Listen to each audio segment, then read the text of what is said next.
Bien,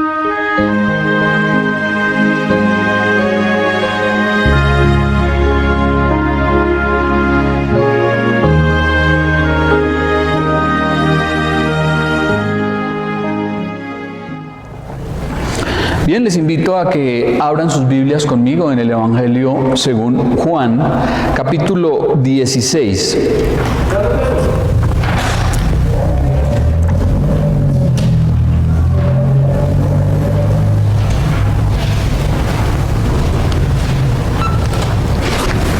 Capítulo 16, versículo 4 del Evangelio según Juan. Dice así la palabra de Dios. Mas os he dicho estas cosas para que cuando llegue la hora os acordéis de que ya os lo había dicho. Esto no os lo dije al principio porque yo estaba con vosotros. Pero ahora voy al que me envió y ninguno de vosotros me pregunta ¿a dónde vas? Antes, porque os he dicho estas cosas, tristeza ha llenado vuestro corazón.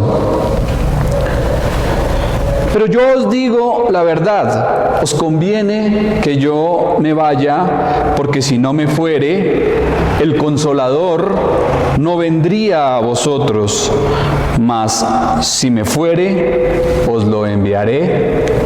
Amén.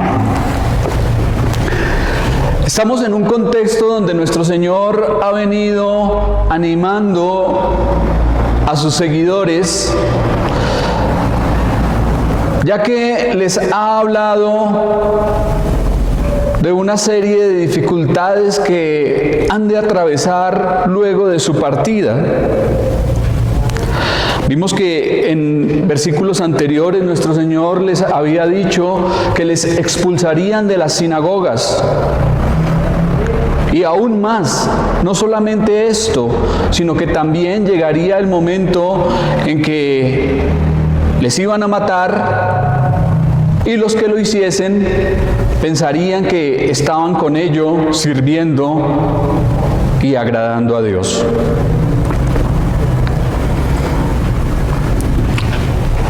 Ahora nuestro Señor les dice aquí, como acabamos de ver, mas os he dicho estas cosas para que cuando llegue la hora os acordéis de que ya os lo había dicho.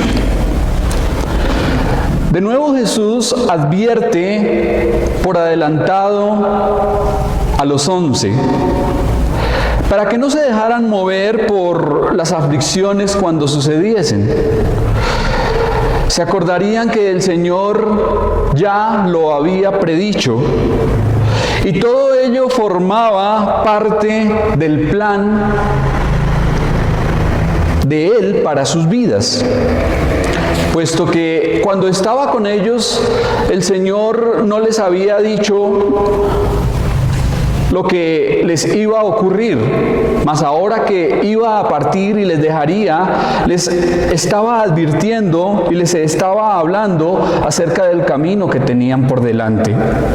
Por lo tanto les dice, os he dicho estas cosas para que cuando llegue la hora os acordéis de que ya os lo había dicho. Las predicciones de Cristo y su cumplimiento fiel eran otra señal de su deidad y otro motivo para mantenerse firmes ante la oposición. En medio de la persecución y el rechazo, bueno es saber que Dios siempre tiene el control de todo. Aún en las peores circunstancias de la vida, aún en momentos difíciles y críticos, semejantes a los que estamos viviendo en la actualidad, bueno es saber que Dios es soberano y que ni aún la hoja de un árbol se cae sin que sea su soberana voluntad. Confiemos en eso. Confiemos en que todo lo que sucede y en que todo lo que nos pasa es por algo. y que la palabra de Dios nos dice que a los que le amamos todas las cosas nos ayudan para bien. Esto es, a los que conforme a su propósito hemos sido llamados. En el momento apropiado, las palabras del Señor vendrían a la mente de los discípulos y les ayudarían a hallar sentido en medio de las pruebas y las dificultades que enfrentarían. De modo que pudiesen decir: no nos ha sucedido nada que no supiéramos. Esto no es nuevo para nosotros, porque ya nuestro Maestro nos lo había dicho. Él ya nos lo había anticipado. Es como un bálsamo refrescante saber que todo lo que sucede, sucedió y sucederá. Ya nuestro Señor lo ha anunciado. No hay nada que nos sorprenda, no hay nada que nos coja desprevenidos, porque como dijo Martin Lloyd-Jones, quienes conocen sus Biblias no deberían estar sorprendidos con el estado actual del mundo. Y es cierto, en la palabra de Dios tenemos todo. Tenemos el pasado, tenemos el presente y tenemos el futuro. Y en ella encontramos consuelo y alivio frente a todo lo que nos pasa. De modo que no hay situación que nos coja desprevenidos, que nos sorprenda. Ahora, por otra parte, Jesús explica por qué no insistió en decirles esto anteriormente. Y es como si les dijese: no hablé mucho de estas cosas al comienzo de vuestro discipulado, porque estaba con vosotros y no quería preocuparos, mientras aprendíais los rudimentos del Evangelio. Pero ahora que estoy a punto de dejaros, es necesario advertiros de lo que encontraréis en el camino. Tempranamente el Señor les había dicho: bienaventurados seréis cuando os aborrezcan y cuando os aparten de sí y os vituperen y desechen vuestro nombre como malo por causa del Hijo del Hombre. En el Evangelio según Mateo encontramos: bienaventurados sois cuando por mi causa os vituperen y os persigan y digan toda clase de mal contra vosotros mintiendo. Gozaos y alegraos, porque vuestro galardón es grande en el reino de los cielos. El Señor ya lo había dicho de una manera anticipada y con claridad, pero no de una manera tan contundente como la que acabamos de observar en el versículo 2, en donde dice: os expulsarán de las sinagogas, y aún viene la hora cuando cualquiera que os mate pensará que rinde servicio a Dios. Nuestro Señor tiene el tacto suficiente para decir las cosas en el momento justo y oportuno. A modo de no maltratar emocionalmente a sus seguidores ni hacerles daño, compasivamente les advierte cuando ellos están en capacidad de asimilarlo, no antes. Hemos oído aquel adagio popular que dice: hombre precavido o prevenido vale por dos. Y esto es lo que nuestro Señor está haciendo. Muy consciente, preparó a sus discípulos para lo que habrían de encontrarse en su servicio. No deberían esperar un camino fácil o un viaje tranquilo, sino hacerse a la idea de que enfrentarían luchas, conflictos, golpes, persecución y hasta la misma muerte.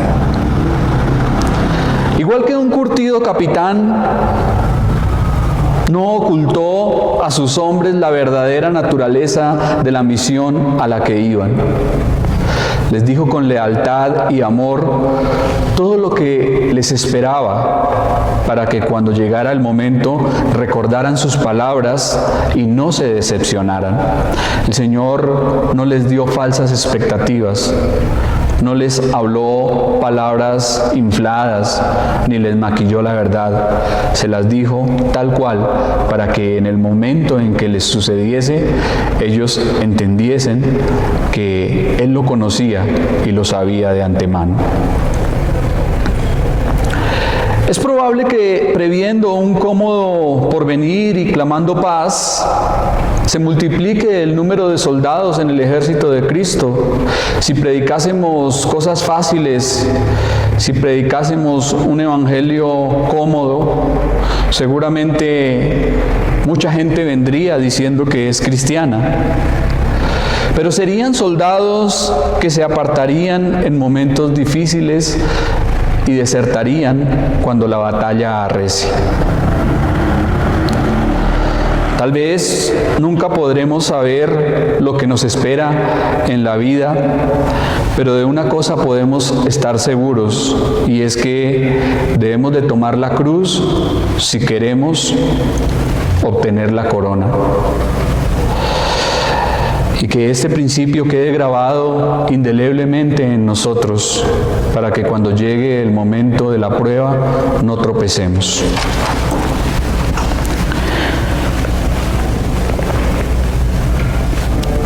Pero ahora voy al que me envió, y ninguno de vosotros me pregunta, ¿a dónde vas? Jesús realizó todo su ministerio en la conciencia de ser el enviado del Padre. Ahora que regresaba a Él, ninguno de los suyos demostró ferviente interés inquiriendo con respecto al hogar celestial a donde se marchaba. De cierta manera, Pedro había preguntado con una vaga curiosidad, como lo observamos en capítulo 13, versículo 36, en donde encontramos que Pedro le dice al Señor, Señor, ¿a dónde vas? Mas al parecer su mente se distrajo con la partida de Jesús y lo que pasaría con ellos. Pero Cristo deseaba una interrogación más inteligente y ansiosa sobre el asunto. Por lo tanto, es como si dijera, si sus corazones se encontraran en el estado correcto, intentarían comprender la naturaleza de mi partida y conocer el lugar al que voy. Las palabras de Jesús parecen un reproche a los discípulos y a la vez un lamento por no indagar más deseosamente sobre su regreso al Padre. Solo habían considerado su propia pérdida, solamente habían pensado en ellos. No habían demostrado un interés sincero en el destino de su Señor y lo que Él tenía delante de sí.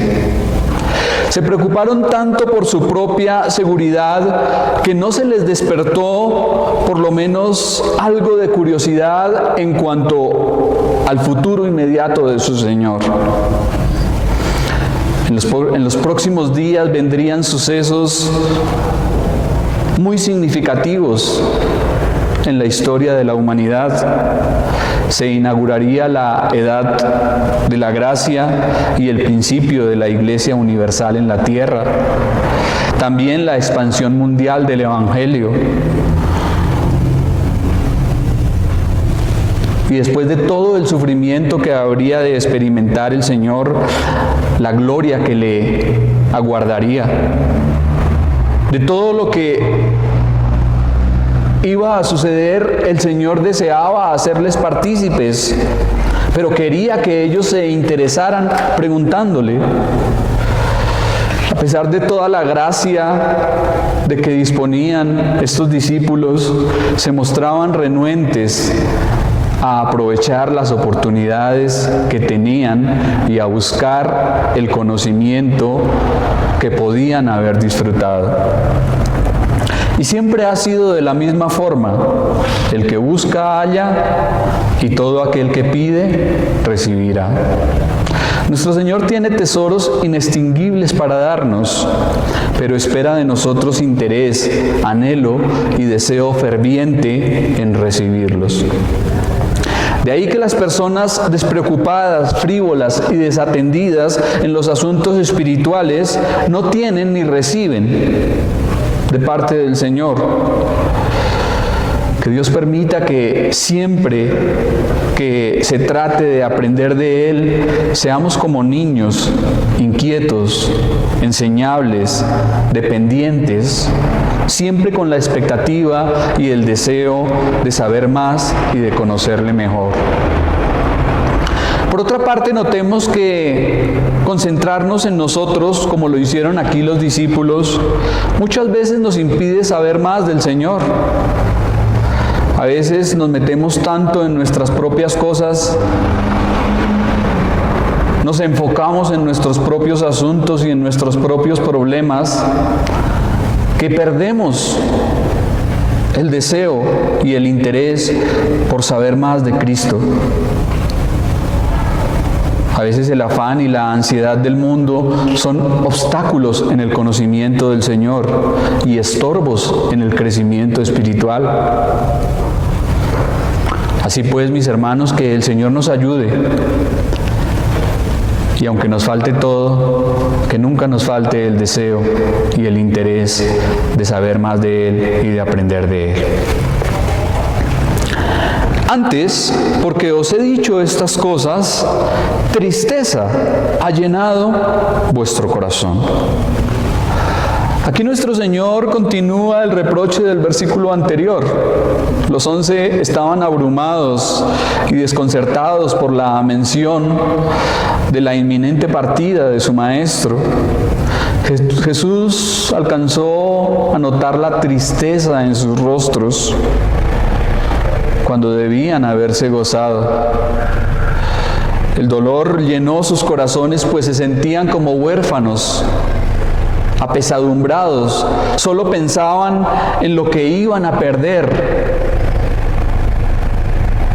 Solamente estaban experimentando tristeza, frustración y dolor porque no estarían más con su Señor.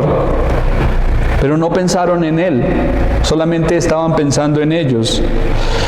Tal vez esperaban que Jesús evitara la muerte y estableciera el reino, como muchos de los judíos en su época, en lugar de aprovechar el corto tiempo que quedaba a fin de aprender de Él con respecto a su lugar y obra en el cielo. Ellos estaban totalmente embargados por la pena y obsesionados con su partida. Notemos que el Señor emplea el término corazón en singular cuando se refiere al de todos ellos. Y no está hablando precisamente del órgano físico, sino que habla del centro de las emociones, de la mente, los sentimientos y voluntad. Hacemos bien en percatarnos de lo dañina y paralizante que es la tristeza y la pena excesiva. Cuando está fuera de control, no hay otro sentimiento que perturbe tanto las mentes humanas y les impida cumplir los deberes de su llamamiento como el desconsuelo, la aflicción y la congoja. Son sentimientos que realmente pueden llegar a maniatar a las personas, a neutralizarlas e imposibilitarlas. Así que cuidémonos que estas cosas no nos asalten. Cuando sintamos que la tristeza nos embarga, o cuando experimentemos dolor o algún tipo de estos sentimientos que he nombrado, vayamos al Señor, acudamos a Él, meditemos en su palabra, tengamos en cuenta que sus planes y sus pensamientos son muchísimo mejores que los nuestros.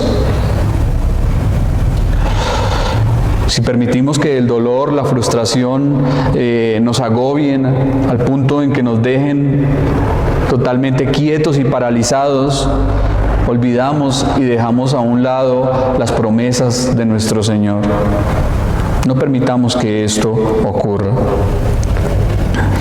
Cierto rey ofreció un premio a aquel artista que pudiese captar en una pintura la paz perfecta.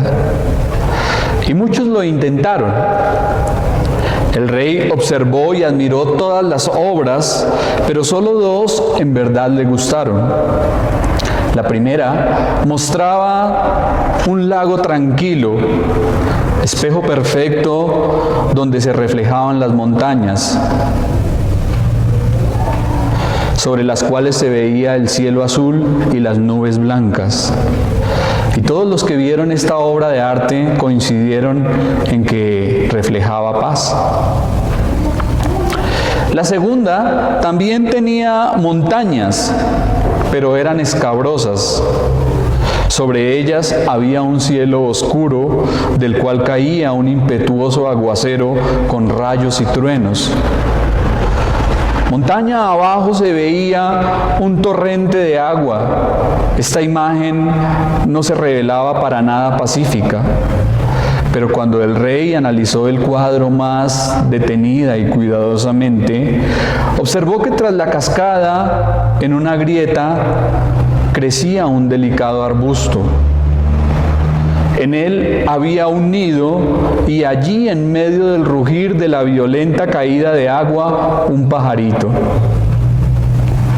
¿Cuál cree usted que fue la pintura ganadora? La segunda, explicó el rey, porque la paz no significa estar en un lugar sin ruidos, sin problemas ni dolor. Significa que aún en medio de esas circunstancias, nuestros corazones pueden permanecer en calma. Aunque tengamos aflicciones, aunque veamos sufrimiento, aunque la tristeza intente tocar nuestras vidas, tenemos una esperanza, tenemos un consuelo, tenemos la seguridad de que el Señor está con nosotros y que su paz sobrepasa todo nuestro entendimiento y que es en Él que descansamos y es en Él que nos fortalecemos. Pero yo os digo la verdad, os conviene que yo me vaya, porque si no me fuere, el Consolador no vendría a vosotros, mas si me fuere, os lo enviaré. Este pasaje inicia con la conjunción pero, que indica un contraste entre lo que estaban sintiendo los discípulos en este momento, es decir, tristeza, y el gozo que deberían sentir al conocer la verdad. Por eso nuestro Señor condesciende en mostrarles lo necesaria que era su partida, calmando su dolor con una maravillosa verdad. El verbo conviene indica algo que es bueno, que es provechoso, porque realmente les convenía y era para su bien y el de la iglesia naciente en última instancia. Ellos pensaban que su salida sería la tragedia más grande, por lo cual las palabras de Jesús les parecían incomprensibles y sembraron desaliento, hasta que Él les explicó en qué sentido sería para su ventaja y beneficio. Si Él no se marchaba, el Espíritu Santo que tanto les había prometido no vendría. Si Él se iba, lo enviaría. Es importante observar el énfasis en la necesidad de su partida para la venida del Espíritu Santo y que no se trató meramente de suplir la ausencia del Hijo, sino de completar su presencia. Si Jesús no hubiese finalizado la misión que vino a cumplir, no existiría el Evangelio. Si no hubiese muerto, no hubiésemos sido limpios de nuestros pecados. Si no hubiese vuelto al Padre, su Espíritu no hubiese venido. Mientras estaba en la tierra, su presencia se limitaba a un solo sitio. Irse significaba estar presente en todo el mundo por su Espíritu. Por otra parte, la presencia visible y tangible del Señor entre los suyos no les serviría tanto para andar por fe como su ausencia. Además, la venida del Espíritu inauguraría la edad y el ministerio expandido entre los gentiles. Los discípulos no quedarían sin ayuda, no quedarían desamparados ni desconsolados, porque Cristo les enviaría su Espíritu para que fuese su ayudador. Lejos de quedar abandonados, experimentarían la presencia de Dios como nunca antes. Les convenía que el Señor se fuese. Les convenía que viniese el Espíritu Santo, porque Él les daría fuerza y valor. Les daría el poder que necesitaban para testificar de Cristo. Les haría a Cristo más real que lo que jamás hubiese sido para ellos.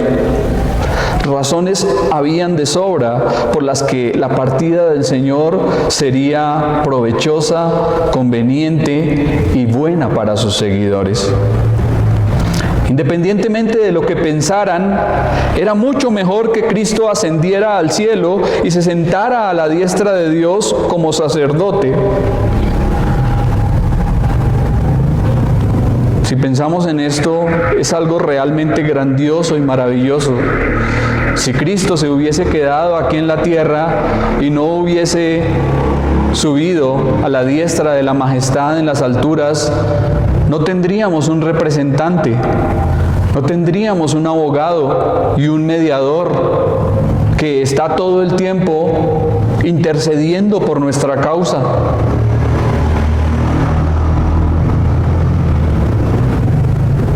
Si Jesús no se hubiese marchado, no enviaría al Espíritu Santo para que estuviese con su iglesia hasta su regreso. Hay muchos que intentan defender la supuesta presencia corporal de Cristo en la cena del Señor, y sabemos quiénes son. Pero debemos recalcar que hay alguien en este momento más provechoso para la iglesia, y es la persona del Espíritu Santo. Entre la primera y la segunda venida de Cristo, no debemos deshonrar a su Espíritu, que es quien está trabajando y obrando entre nosotros y por nosotros. Sin dudarlo, la presencia corporal de Jesús debió ser muy alentadora, pero el Espíritu es un consolador más cercano, ya que puede reconfortar a todos los creyentes en todas partes a la vez. Grande fue el beneficio de la presencia de Cristo, pero el provecho que nos trae la renovación de su Espíritu Santo y su santa iluminación es mucho mayor. Ahora, este pasaje no enseña que el Espíritu Santo no estuviese antes, porque sabemos por la palabra que el Espíritu Santo siempre ha estado, y lo vemos desde el principio, en el mismo Génesis, capítulo 1, en donde nos dice la Escritura que el Espíritu de Dios se movía sobre la faz de las aguas. Lo que sí nos dice y lo que sí nos enseña es que vendría de una nueva forma para convencer al mundo y para ministrar a los redimidos. Así que, mis hermanos, abandonemos este pasaje con la profunda convicción de que para ser un buen cristiano no necesitamos tanto de la presencia corporal de Cristo entre nosotros, como sí la del Espíritu en nuestros corazones. No hace falta querer ver, palpar o sentir tanto el cuerpo de Jesús literalmente con nuestras manos, como su presencia espiritual en nosotros, por medio de la gracia de su Santo Espíritu. Alguien dijo hace poco: Puede que no veamos a Jesús cara a cara, pero como creyentes vivimos con su Espíritu dentro de nosotros todo el tiempo. Él es la misma persona. Tal vez nuestros ojos en este momento no puedan contemplar el rostro de Cristo, pero sí podemos, por medio de nuestro espíritu, recibir el testimonio de su Espíritu Santo. El Señor no nos ha dejado solos. Tal vez haya muchos que en esta mañana se sientan abandonados, se sientan desamparados. Muchos estén atravesando soledad. Y para ellos es esta palabra del Señor. No nos abandonará, no nos deja huérfanos. Ha enviado a un ayudador, ha enviado a un auxiliador, a un consolador, al Paracleto, su Espíritu Santo que está con nosotros todos los días hasta el fin del mundo. Su Espíritu Santo que está para dar testimonio, para guiarnos, para llenarnos, para fortalecernos y para socorrernos, para poder vivir como conviene y como es digno. Refugiémonos en este amigo, aceptemos su ayuda. Tenemos al Espíritu de Cristo viviendo con nosotros y Él es el mejor maestro, Él es la mejor ayuda. Él nos guiará a las palabras del Señor, nos recordará la verdad, nos mostrará cómo debemos andar. Amén.